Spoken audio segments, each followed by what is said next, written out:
elle avait le droit de porter son voile et lui, il avait le droit de fermer sa gueule. Cet élu du RN. Salut tout le monde, j'espère que vous allez bien. Donc aujourd'hui, nouvelle vidéo zapping. On retourne sur X, se regarder encore énormément de séquences. Comme d'habitude, on ne perd pas ton petit like pour la force, petit commentaire pour le référencement. Et pour ceux qui sont sur téléphone et qui sont gentils, merci de booster cette vidéo. Allez, on enchaîne avec la première séquence insolite qui nous vient de Vibes Foot. Et là, c'est avec un jeune qui s'appelle Kylian Mbappé. Alors la séquence, je vous la montre, pas vraiment pour la séquence, mais pour le commentaire qui va suivre. Donc c'est marqué quand tu t'appelles vraiment Kylian Mbappé. Je m'appelle Kylian Mbappé, c'est mon vrai prénom et mon vrai nom de famille. Je tombe sur les contrôleurs sauf que j'avais plus de batterie et j'avais pas ma Navigo, je l'avais complètement oublié. Ils me demandent mon nom et mon prénom. Du coup je leur dis Kylian Mbappé. Il y a un mec qui commence à s'énerver, il me dit ouais, on n'a pas le temps pour tes blagues. Et il me parle mal. Je leur explique calmement, oui, non, c'est vraiment mon prénom et mon nom de famille. Mais ils voulaient rien savoir, ils me disaient on va attendre la police, si tu continues à nous mentir, etc. T'as quel âge? J'ai 18 ans. Pourquoi tes parents ont décidé de t'appeler comme ça? Alors je leur ai posé la question et ils m'ont répondu que c'était vraiment le total hasard. Et ils ont choisi ce prénom par hasard. Ouais, parce qu'à l'époque, Kylian Mbappé était pas du tout connu. Non, on a 9 ans de différence, si je me trompe pas, vu que c'est en 98. Mais dès qu'il a un peu explosé, à partir de la Coupe du Monde 2018, je dirais, on a commencé vraiment à me parler. Voilà, et quand je suis descendu, j'ai vu ce commentaire. Regardez-moi ça. Pourquoi lui donner aussi le nom de famille? Chat. Vous voyez à quel point on a besoin de créer un permis pour pouvoir venir s'exprimer sur Internet? Le mec, il a dit pourquoi on lui a donné aussi le nom de famille. Est-ce qu'on a répondu? T'es con? Depuis quand un nom de famille, ça se décide? Franchement, les amis. Bref, du coup, on enchaîne avec Oumzias, avec Cyril Gane. Alors, pendant l'événement de MMA, donc il y a Cyril Gane qui aurait fait un gros vent à Donald Trump. Donc, c'est marqué Cyril Gane, en plus d'être un champion UFC, c'est un homme de valeur, vient de mettre un vent magistral à Trump. Je kiffe.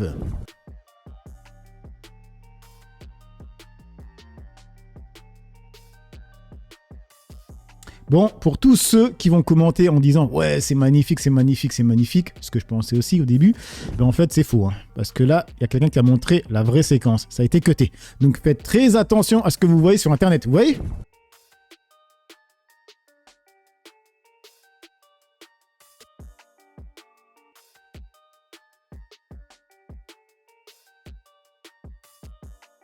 Du coup, on enchaîne avec Vali, c'est marqué. Attendez, je vais traduire. Alors, c'est avec le fils de Trump, hein, si je me rappelle bien, ouais, c'est ça, le véritable état narco des États-Unis lors de la fête d'anniversaire de Donald Trump. Ils ont filmé le fils de Trump, Don Jr., en train de sortir un petit sac de poudre blanche. Qu'est-ce que ça pourrait être? Le récit qu'ils ont utilisé contre le Mexique et ses migrants sont des mécanismes pour discréditer et saper l'autonomie d'une nation qui représente des ressources illimitées pour eux. À voler et à piller, seule l'ultra-droite et ses médias suivent ce récit. N'oublions pas cela et partageons. Donc si vous êtes prêts à vous battre pour notre pays et contre la désinformation.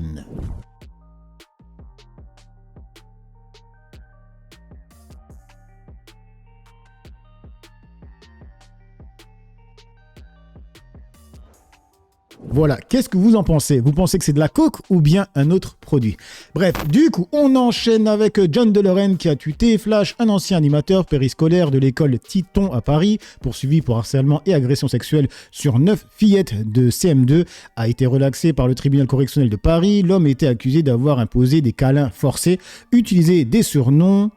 utiliser des surnoms affectueux à caractère ambigu, mon bébé d'amour, ma délicieuse, raconter des histoires de V et de meurtre, réaliser des dessins hypersexualisés et selon plusieurs témoignages, commis des attouchements sur la poitrine de 3 enfants. Le tribunal a estimé que les infractions n'étaient pas suffisamment caractérisées pour justifier une condamnation. Cette affaire intervient alors que 78 agents ont été suspendus dans les écoles parisiennes depuis le début de l'année 2026, dont 31 pour des suspicions de V sexuelle, violence sexuelle. Bon, ça je peux le dire, hein, parce que quand je vois V, je vois automatiquement, je pense le mot à capter, et avec YouTube c'est compliqué, donc là en fait c'était violence sexuelle. Bref, et du coup, il continue avec ça. Attendez, donc une mère d'une victime prend la parole et, indignée de cette décision, elle dit que cela va encourager les prédateurs à continuer. Elle va faire appel. Je suis indignée et en colère. Ce verdict traduit la lâcheté systémique d'institutions et de tribunaux d'une indulgence coupable. En réduisant les enfants à de simples objets dont on pourrait disposer ou que l'on pourrait détruire, le signal envoyé est d'une gravité absolue. C'est garantir l'impunité aux criminels, leur offrir un terrain de jeu et les encourager à continuer. Une étape judiciaire s'achève aujourd'hui et elle met en lumière de trop nombreuses failles. En tant que parents, nous avons fait notre travail, nous avons protégé, nous avons porté la parole de notre fille. En tant que citoyens, citoyennes, nous sommes là, actifs et debout face aux déflagrations de la pédocriminalité et de la violence qui brisent tant d'enfances. Il est temps que le système prenne à son tour ses responsabilités et se réforme en profondeur, qu'il soit à la hauteur de ces petites filles qui ne se sont pas tues. Il y a urgence à agir. Derrière chaque drame se cache un même constat. La société traite ses enfants comme des sous-citoyens. Face à un système qui donne aux adultes le pouvoir de les détruire, nous exigeons un sursaut immédiat pour redonner aux enfants leur juste place. Leurs droits ne sont pas des options. Ils sont gravés depuis 1989 dans la Convention de l'ONU. Mes derniers mots seront pour les enfants, car c'est d'elles et d'eux dont il s'agit. Vous êtes précieux pour le monde et pour notre société. Vos droits comptent. Soyez-en convaincus. Merci. Et du coup, que disent les Français dans les commentaires ?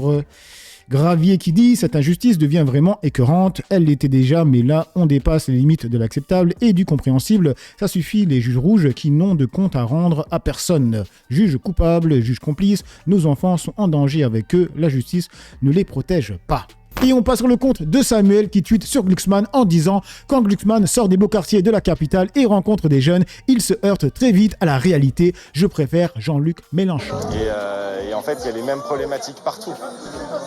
Et donc, comment est-ce qu'on va à la fois remettre du service dans les quartiers et aussi sortir les jeunes des quartiers ? L'avenir de la France, c'est sa jeunesse. Ça fait des années-lumière que l'avenir, c'est la jeunesse. Hein. C'est pas de maintenant, ça n'a jamais été la vieillesse, l'avenir. Hein. En soi. Non, mais d'accord. Et ce que je veux dire, c'est que justement, donc, faut miser dessus. Oui, non, oui, bien sûr. Ouais, il y a bien un moment où il faut miser dessus. C'est pas votre parti, la gauche, c'est quoi ? Ouais, c'est la gauche. C'est la gauche. C'est Jean-Luc Mélenchon ? Non. C'est l'extrême gauche ? C'est autre chose. Non, moi, j'aime beaucoup le maire. Non, rien. Ouais. Vous en pensez quoi ? Franchement, je préfère Jean-Luc Mélenchon. Donc c'est quoi pour lui autre chose que l'extrême gauche ? Il y a une personne qui dit « Ça fait des années-lumière que l'avenir c'est la jeunesse, ça a jamais été la vieillesse l'avenir. » Le mec qui dit gentiment « Arrête de nous prendre pour des cons avec tes formules creuses qui veulent rien dire. » Ouais, c'est clairement ça. Du coup, on passe sur le compte de Kunta Vanenkinte et la scène séquence sur BFM TV avec Charles Consigny. C'est marqué « Entendre le droitard Charles Consigny dénoncer le fait que la coquille vide Jordan Bardella et son histoire bidon avec sa princesse de Mai 2 soit boostée par les médias est un régal. » Pour moi, que ce jeune homme qui n'a pas de diplôme ni d'expérience professionnelle et qui prétend néanmoins, sans que ça suscite l'hilarité générale, devenir président de la République dans quelques mois. L'adhésion de pas mal de Français. Oui, mais parce que les médias roulent là-dedans, parce que ça plaît aux médias, ce petit personnage, excusez-moi, ça plaît aux médias, ça plaît aux médias, c'est la vérité, ce petit bonhomme qui présente bien, qui raconte son histoire bidon avec sa princesse. Petit bonhomme qui présente bien. Qu'est-ce que c'est ? Un jeune homme qui présente bien, petit au sens jeune. C'est un petit bonhomme, excusez-moi, c'est pas le général de Gaulle, c'est pas Barack Obama, mais c'est même pas, mais excusez-moi. Oui, moi j'ai envie. Alors qui est à l'auteur du général de Gaulle aujourd'hui ? Mais est-ce que j'ai le droit de vouloir, pour mon pays autre chose que des Instagrammeurs à la tête du pays ? Et du coup, que disent les internautes dans les commentaires ? Il y a moyen de retrouver la full séquence, j'ai cherché sur YouTube, j'ai pas trouvé. Et c'est drôle, il y a matière à faire rire l'Assemblée, ce type est un crétin, je pense, qui a pour seule ambition gouverner la France. Il faut qu'il apprenne à jouer au Monopoly, ça lui fera déjà une expérience au crétin des Alpes. Même constat pour Attal, et je n'entends pas Charles Consigny en parler. C'est surtout sa prospérité qui leur fait peur. Ils se font dessus à l'air et en disparition. J'adore quand Charles parle de Bardella, c'est tellement juste et pertinent. Bref, du coup, on enchaîne sur le compte de Julien Audoul qui défend donc Bardella en disant « Jordan Bardella a le droit, comme tout le monde, d'avoir une vie privée et d'aller à des grands prix. Tout le monde ne va pas à des grands prix, c'est réservé à l'élite, limite, hein. Vraiment, ça coûte cher, hein, je vous l'ai dit dans l'autre vidéo. Un homme politique doit être jugé sur ses déclarations publiques et ses actions, pas sur ses sorties privées. » Mais encore une fois, Jordan Bardella, je sais qu'on aimerait qu'il vive dans une bulle. Je sais qu'il n'a pas le droit à l'erreur, que chacun de ses faits et gestes est scruté, analysé, c'est pour tous les candidats, vous le savez, surtout à un an de la présidentielle. Mais encore une fois, Jordan Bardella a le droit d'aller à un Grand Prix. Il a le droit d'avoir une relation. Il a le droit, encore une fois, de sortir. Est-ce que dans les faits, dans ses déclarations, dans les politiques qu'il met en œuvre, dans son combat politique, est-ce qu'il est en adéquation à ce que veulent les Français? Je le pense. Voilà. Et on juge un responsable politique, non pas sur ses sorties privées, mais sur ses déclarations publiques et sur les actions qu'il met en œuvre pour respecter la parole du peuple français. Et en cela, Jordan Bardella est totalement en phase avec ce que veulent les Français. Du coup, qu'est-ce qu'on lui répond à Julien? Le pauvre Jordi prit la main dans le sac à main des riches héritières à Monaco. Qui plus est, la vie est belle pour un mec qui ne travaille pas. Putain les gars, vous vous plombez vous-même, doit être jugé sur ses déclarations publiques et ses actions. Mais c'est néant. Non Julien, tout le monde n'a pas les moyens de se payer une loge VIP au GP de Monaco. C'est réservé à une classe de la société que vous prétendez combattre. Votre hypocrisie éclate enfin au grand jour. Le bruit d'un tonneau vide, c'est quelle casse des impôts pour se désabonner s'il vous plaît. Quelle case, pardon, des impôts. Du coup, on passe sur le compte dans la séquence avec Samzira qui est face à Barbara Lefebvre dans Les Grandes Gueules. Regarde. Ça va rien changer. Mais non, ça change rien dans sa politique diplomatique. Il y a des problèmes avec le pétrole, on en parlait en introduction aujourd'hui. Et excusez-moi, aujourd'hui, on devrait avoir des dédommagements et des États-Unis et d'Israël, pardon, mais qui sont responsables de toute cette guerre et de tout ce qui se passe aujourd'hui. C'est les Iraniens qui ont massacré leur peuple. C'est les Iraniens qui ont massacré le peuple iranien et c'est les Iraniens qui ne respectaient pas. Ah, tu ne connais pas le sujet, c'est les Iraniens. C'est les Iraniens qui ne respectaient pas les enjeux nucléaires. On va pas refaire le match. C'est eux qui ont armé tous les proxys, c'est eux qui ont du nucléaire caché. Excuse-moi, d'accord, bah super. Alors, champagne, caviar, feu d'artifice à Versailles, alors que les personnes ont besoin de 100 € pour payer leur essence et qui travaillent pour payer leur essence et que ça ne dira rien. Toi qui es influenceur à propos de Versailles, on voit bien que dès que la France veut se mettre en valeur, elle fait appel à l'ancien régime, aux grandeurs de la France. Mais là, c'est une question de temporalité. C'est lui qui nous a tous foutus dans la merde avec sa guerre qui a servi à rien. Toi qui es influenceur, la priorité des priorités, si j'étais influenceur, ça serait de demander la repentance pour l'assassinat du roi Louis XVI et de la reine. Voilà ta priorité. Un petit peu moins que tu il s'en est jamais remis. Et du coup, que dit le peuple dans les commentaires? Sa place va sauter très vite, il n'a pas compris sur quelle chaîne il est. Barbara est le nucléaire caché iranien. On sent qu'elle a eu un peu honte à la fin de la phrase. Ils mentent surtout, ils vous le prouvent tous les jours, alors croyez-les. Ah tiens, une parole sensée, Barbara va être folle de rage qu'un chroniqueur ose dire certaines choses contre Israël, ça va lui faire tout drôle. Et du coup, on continue avec Samzira et Barbara Lefebvre, donc là c'est de Marcel, c'est marqué « Barbara Lefebvre qui a été condamnée pour racisme ne veut pas qu'on se mobilise contre le racisme, la boucle est bouclée ». Se servir d'un événement comme la fête de la musique et comme de la musique qui est fédératrice pour rassembler et pour faire une marche antiraciste, on va leur dire c'est pas bien de marcher contre le racisme, c'est super de marcher contre le racisme. Surtout quand la France insoumise marche contre le racisme, on a quand même envie, excuse-moi, de se pincer, parce que d'abord ils ont l'antiracisme sélectif, on le sait très bien, l'antisémitisme ne les dérange pas, et leur antiracisme est peut-être plutôt assez exclusif, et surtout ils sont eux-mêmes extrêmement racialistes, c'est-à-dire que eux pensent effectivement la France au regard de quelle couleur es-tu, de quelle religion es-tu, de quelle ethnie viens-tu. Donc je pense que pour le coup, chez les antifascistes LFI, c'est là qu'on trouve au contraire tout comme le Rassemblement national qui sélectionne également aussi. Non mais moi c'est pas le Rassemblement national qui fait une manifestation. Non mais franchement, elle est vraiment détestable. Quand je l'écoute, elle transpire la haine de tous les pores. C'est une dinguerie. Bref, on termine avec Samzira et Barbara Lefebvre. Là, c'est de Emma, c'est marqué. On vit quand même dans un monde où un gars qui fait des émissions sur la télé-réalité rappelle à des personnes considérées comme journalistes ce qu'est le droit. Les élus, les députés, les sénatrices, les maires, les conseillères municipales, les conseillères régionales, ils ne sont pas soumis à l'obligation de neutralité religieuse qui est imposée par exemple aux fonctionnaires. Donc, elle avait le droit de porter son voile, et lui, il avait le droit de fermer sa gueule, cet élu du RN. Et s'il voulait faire changer les textes ou faire changer la loi, il fallait l'ouvrir. Et ben, c'était pas là qu'il fallait le faire, il fallait pas maltraiter cette femme qui avait le droit de porter son voile. Par contre, lui, avec ce côté très provocateur de sortir une croix et de faire un « Je vous salue Marie », moi j'ai une question à vous poser aujourd'hui. Qu'est-ce qui se serait passé si une personne avait fait ce qu'il avait fait, avait sorti son tapis, s'était mis en direction de la Mecque et avait fait une prière? Je peux vous assurer que ce serait alerte rouge sur toutes les matinales, dans tous les JT. Non, le maire l'aurait félicité. Et du coup, dans les commentaires, il y a Séraphine qui nous dit, c'est qui le lâche, qui crache un mensonge, vs le maire. Le maire l'aurait félicité, finalement, sans condamner l'adjoint RN qui a stigmatisé une élue, mais en retournant une fausse allégation contre le maire qui a pourtant fait respecter une élue et le principe de laïcité. Ouais, c'est qui lui encore? Je me rappelle pas de son blaze. Et on passe sur le compte de Émile Loris qui partage une séquence avec Pascal Boniface qui rabille Sophia Aram. Regardez. La géopolitique est vraiment à la mode et nous avons une nouvelle collègue spécialisée en géopolitique, c'est Sophia Aram. Elle a abandonné l'humour depuis longtemps, ou à moins soit l'humour qui l'a abandonné, et depuis donc elle intervient très régulièrement sur les questions géopolitiques, généralement en défense d'Israël et généralement pour attaquer ceux qui prennent la défense des Palestiniens. Là, elle s'est attaquée à Sandrine Rousseau qui va partir sur une prochaine flottille et selon Sophia Aram, elle y va pour apporter 3 serviettes hygiéniques aux Gazaouis. Pour rire de la situation sanitaire, du sort des femmes à Gaza, il faut vraiment avoir assez peu d'humour. Depuis qu'elle a dit, lors de la cérémonie des Molières, où elle a reçu un Molière qui n'était pas celui du public visiblement, qu'on avait invisibilisé le 7 octobre, qu'il fallait pas uniquement parler des Palestiniens, mais aussi parler un peu des malheurs des Israéliens, elle est partout. Des interviews, pleine page dans l'Express, dans Le Point, et maintenant une chronique régulière dans Le Point, une chronique régulière dans Le Parisien, et elle a gardé sa chronique sur France Inter. France Inter, c'est génial, parce qu'en fait, ils virent tous les comiques qui font marrer, et ils gardent ceux qui font rire personne.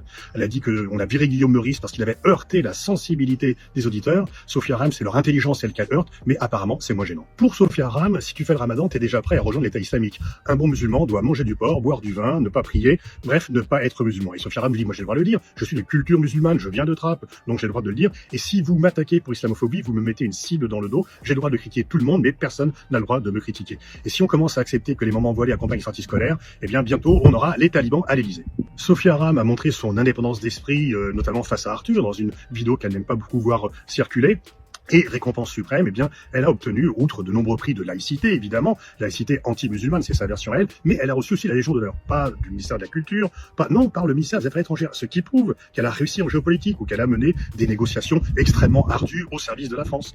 Que Sophia Aram reçoive la Légion d'honneur de la part du ministère des Affaires étrangères, c'est certainement le meilleur gag qu'elle ait pu jamais faire. Et qu'est-ce qu'on lui répond dans les commentaires? Il y a Ciao qui dit « Boniface, une vieille baderne, antisémite, envieux du succès des autres ». Et il lui répond « Oui, tout le monde est antisémite, il y a qu'Israël, l'État terroriste, tueur et cancer de la région qui est humain ». Du coup, on termine avec le compte de Camilla qui a partagé une séquence avec un ex-agent de la CIA qui s'appelle Philippe Giraldi. Donc c'est lui. Et elle a marqué « Le plan consistait à renverser 7 pays, Irak, Syrie, Liban, Libye, Somalie, Soudan et Iran.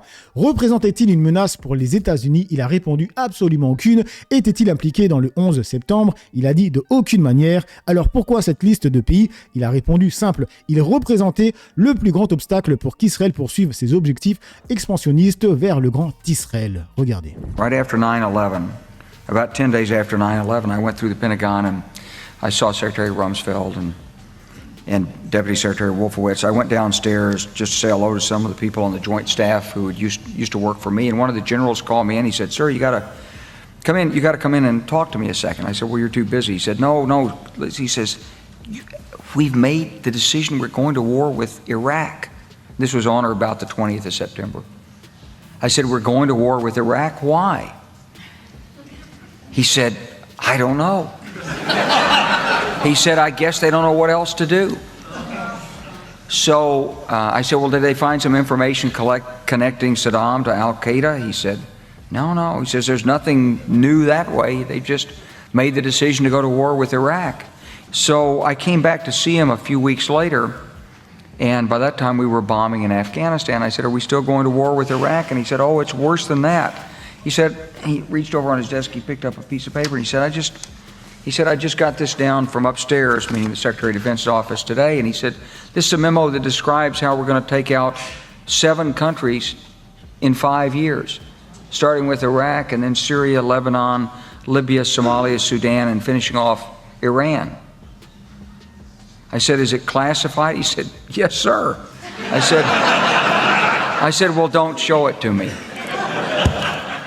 And I saw him a year or so ago, and I said, "You remember that?" He said, "Sir, I didn't show you that memo. I didn't show it to you." I'm sorry, what did you say his name was? I'm not going to give you his name. So go through the countries again. Well, starting with Iraq, then Syria and Lebanon, then Libya, then Somalia and Sudan, and then back to Iran. And we are supporting terrorist groups, apparently, who are infiltrating and blowing up things inside Iran. And if we're not doing it, let's put it this way, we're probably cognizant of it and encouraging it. So it's not surprising that we're moving to a point of confrontation and crisis with Iran. Et du coup, dans les commentaires, il y a Pézinian Rose qui nous dit « Voilà le vrai plan mis en place pour coloniser, s'approprier, exploiter les pays en faisant croire qu'ils le font pour le bien de l'humanité. En ce qui concerne le ricain et ses promesses, je dirais, chasser le naturel, il revient au galop, pourri un jour, pourri toujours. Bref, donc voilà les amis pour cette petite vidéo zapping réaction. Dites-moi ce que vous en pensez dans l'espace commentaire, dans la joie, la bonne humeur, sans insulte comme d'habitude. N'oubliez pas le petit like pour la force, petit commentaire pour le référencement. J'ai assez parlé pour le peu que j'ai parlé, à vous d'écrire. Ciao tout le monde.